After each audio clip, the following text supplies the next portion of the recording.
Um paciente inicia um tratamento em que deve ingerir uma dose de um determinado remédio a cada 2 horas. Ao ingerir essa dose, a quantidade Q de uma substância no seu organismo aumenta instantaneamente em 2 unidades.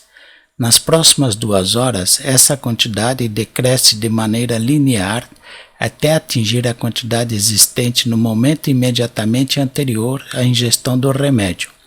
Por descuido, esse paciente tomou a segunda dose do remédio 1 hora depois da primeira. A partir daí, não cometeu mais esse tipo de engano, tomando o remédio a cada 2 horas. Antes da primeira dose, a quantidade da substância na corrente sanguínea do paciente era de 1 unidade. O gráfico que melhor representa a quantidade de substância no organismo do paciente nas 7 primeiras horas do tratamento é. Então, antes de ingerir o remédio, ele estava com 1 unidade. De quê? Dessa substância, tá? Então, 1 unidade em todos. Ele não... Ok. Aí ele ingeriu o remédio. Imediatamente sobe 2 unidades. Instantaneamente. Tá certo. Aqui, olha, subiu só 1 unidade. Então você já elimina o item B. Aqui subiu 2, tá certo. O item D subiu 1 só, também tá errado. O item E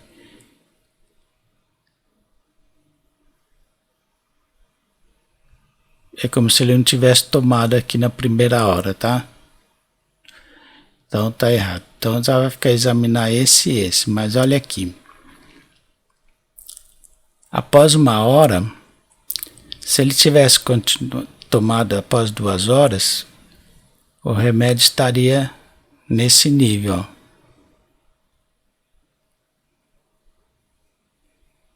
ó. Nas próximas 2 horas, essa quantidade decresce de maneira linear até atingir a quantidade existente no momento imediatamente anterior à ingestão do remédio.